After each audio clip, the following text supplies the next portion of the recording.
Les Amazones, figures emblématiques de la mythologie grecque, sont connues pour représenter un peuple exclusivement féminin, de guerrières habiles à cheval et féroces au combat. Hippolyté, dont le nom provient du grec Hippolytos, signifiant celle qui relâche les chevaux, en est la reine. Celle-ci est associée dans l'Iliade à l'épithète homérique Hippolyté, Kinégétis, signifiant Hippolyte la chasseresse. Depuis son apparition au cours de l'Antiquité, la figure de l'Amazone n'a cessé d'être représentée dans les arts, preuve d'une certaine fascination commune pour ces femmes en marge des codes de conduite féminins traditionnels. La question qui se pose alors est la suivante. Pourquoi la figure de l'Amazone, en dépit de la fascination qu'elle n'a cessé de provoquer au fil des millénaires, a-t-elle pourtant toujours autant effrayé ?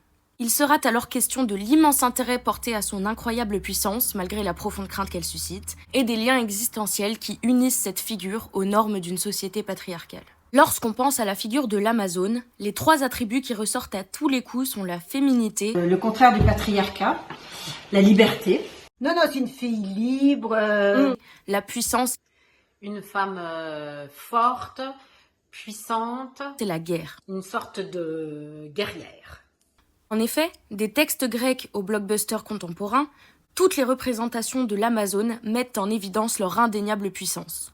Dès ses premières représentations littéraires au 8e siècle avant Jésus-Christ, l'accent est mis sur sa force guerrière. C'est notamment le cas dans Les Travaux et les Jours d'Hésiode, lorsqu'il écrit qu'elles lèvent une clameur effrayante, la clameur de la bataille, et qu'elles font retentir la terre de cris de guerre.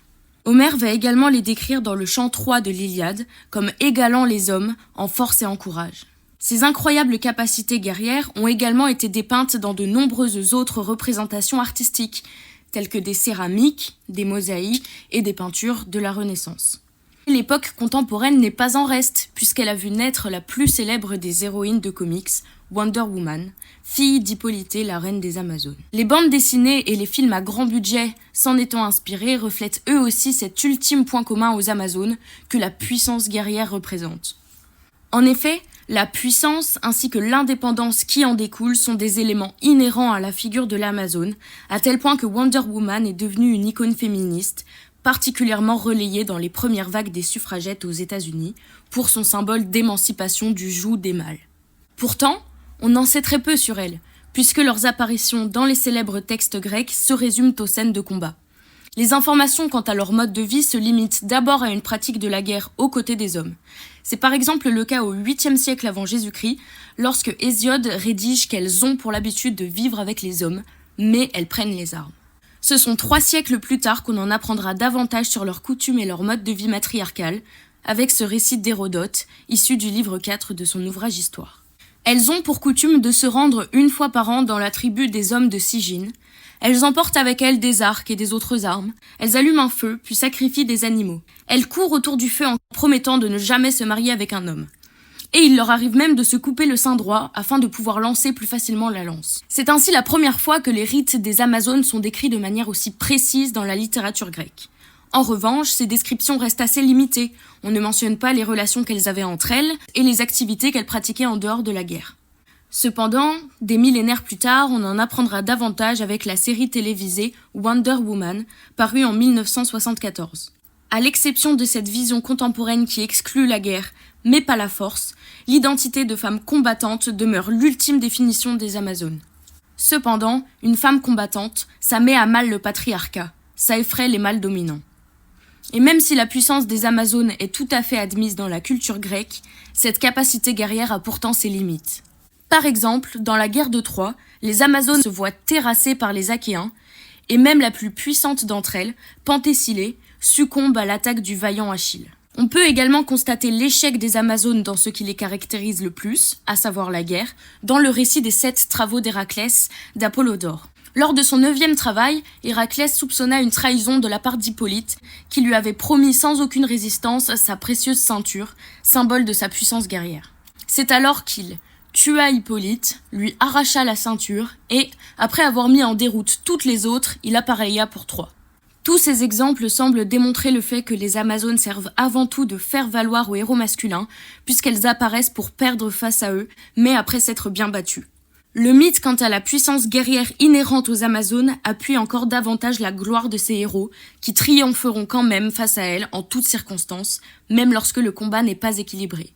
L'explication de cette condamnation à l'échec pourrait résider dans le fait qu'elle représente les 3 types de criminels grecs, de par leurs coutumes guerrières, leurs mœurs récalcitrantes à l'égard des hommes et leur pouvoir politique. Dans ses représentations plus récentes sous la figure de Wonder Woman, cette condamnation à l'échec guerrier n'est plus reflétée puisqu'elle est désormais une glorieuse héroïne. Cependant, il semblerait que ces femmes, délestées de leur traditionnel échec face au mal dominant, se voient maintenant attribuer le poids de lourdes critiques d'origine patriarcale. En témoigne cette citation issue du livre publié en 1954 par le psychologue Frédéric Wertham. Les femmes dans les comics ne travaillent pas, elles ne bâtissent pas de foyer, elles n'élèvent pas de famille, l'amour maternel est totalement absent. Ces condamnations à l'échec guerrier, ou à la critique s'il n'a pas lieu, pourraient trouver leurs origines dans la société grecque, qui n'accordait pas la citoyenneté aux femmes. Ainsi, ces échecs pouvaient les rassurer sur le modèle de leur société, qui n'était pas prête à l'avènement des femmes soldats. Les mythes sont pourtant souvent ancrés dans un fond de réalité. D'après les Grecs, les Amazones se situaient aux abords de la mer Noire, dans les steppes ukrainiennes. Par ailleurs, on a découvert de nombreuses sépultures dans ces zones. Les sépultures contenant des armes ont été automatiquement attribuées à la présence d'un squelette d'homme, tandis que la présence de miroirs et de parures était attribuée à la féminité. Cette technique se basait sur un universel masculin établi uniquement d'après le fonctionnement des sociétés gréco-romaines. En suivant cette méthode, aucun squelette retrouvé ne pouvait témoigner d'une réalité de femme guerrière. Cette approche très orientée ayant vu le jour au XIXe siècle a été pratiquée jusqu'à très récemment, avant l'apparition des tests ADN beaucoup plus fiables scientifiquement. Certains des squelettes trouvés dans les steppes ukrainiennes ont alors de nouveau été analysés et les recherches ADN ont démontré qu'une énorme partie des sépultures attribuées aux hommes en vue des armes qu'elles comportaient étaient en fait des femmes et inversement. On sait désormais que la plupart des peuples nomades de la steppe depuis les sites ne limitaient pas la pratique guerrière qu'aux hommes. Il est alors fort probable que le mythe des Amazones se soit inspiré de ces peuples. Cependant, il n'y existe aucune preuve historique de société purement matriarcale où les mères abandonnaient les bébés garçons et démembraient les hommes pour les asservir. En effet, cette idée largement répandue depuis l'Antiquité semble fantasmagorique et prête à ces femmes des traits barbares, prêtes à commettre le pire pour arriver à leur fin de domination sur le masculin. Manifestement, ce qui fascine et effraie tant dans cette histoire, c'est la capacité de ces femmes à déroger aux normes sociales de la féminité, notamment en termes de soumission aux hommes, puisque les 2 caractéristiques qui les définissent, outre leur féminité, sont leur puissance guerrière et leur mœurs matriarcales.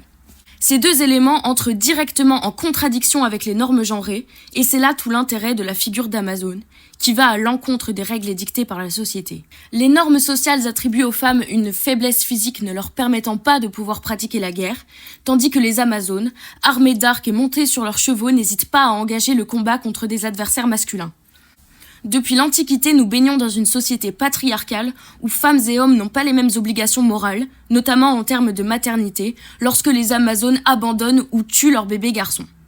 Mais pourquoi un peuple de femmes serait forcément barbare à l'égard des hommes ? Ces débordements inhumains en tout genre sont ceux imaginés par les hommes grecs d'une société où les femmes auraient accès à la guerre, voire au pouvoir. La femme forte et indépendante serait forcément rongée par une haine du masculin et une volonté de le dominer. En effet, la figure de l'Amazone durant l'Antiquité, à défaut de correspondre aux normes féminines, est automatiquement dépeinte comme la pire version possible du masculin. Malgré cette inadéquation évidente avec la féminité traditionnelle, de nombreuses représentations plus récentes les dépeignent avec des caractéristiques genrées qu'on attribue habituellement aux femmes. C'est notamment le cas de la figure de Wonder Woman, fille d'Hippolyte, imaginée par le psychologue et scénariste Marston en 1941. Bien que celui-ci se soit énormément inspiré du féminisme et qu'il ait été un fervent défenseur des droits des femmes toute sa vie, il a tenu des propos concernant le personnage de Wonder Woman qui était très empreint de la vision patriarcale dominante. C'est notamment le cas lorsqu'il a affirmé « 1, 2, 3, 4. Mais le secret de l'attrait des femmes, c'est qu'elles aiment se soumettre, être attachées. On ne peut pas avoir un vrai personnage féminin dans n'importe quelle forme de fiction sans éveiller les fantasmes érotiques d'un grand nombre de lecteurs. Ce qui est très bien, je trouve. » Par ailleurs, Marston était particulièrement fan du bondage féminin, et de nombreux ouvrages se sont inspirés de cet attrait pour les femmes attachées par la suite. Cette représentation sexualisante a porté ses fruits, comme en témoignent ses commentaires. Ces représentations sexualisées ne sont pas présentes pendant l'Antiquité, lorsqu'on se contentait juste de commenter la grande beauté de ces femmes. Cependant, il est clair que depuis ses origines, l'aura qui entoure le mythe des Amazones aurait été bien moindre dans une société où femmes et hommes seraient traités de la même manière. Il n'aurait pas été aussi impressionnant, subjugant, voire déstabilisant, et ne serait alors probablement plus connu de nos jours. Les Amazones n'existent initialement que de par le côté subversif que leur confère le mode de vie de femmes guerrières. Si l'association des femmes à la pratique de la guerre était une idée pleinement ancrée dans les esprits, ces femmes seraient alors relativement banales et n'auraient pas pu faire l'objet de tant de critiques et d'affabulations péjoratives.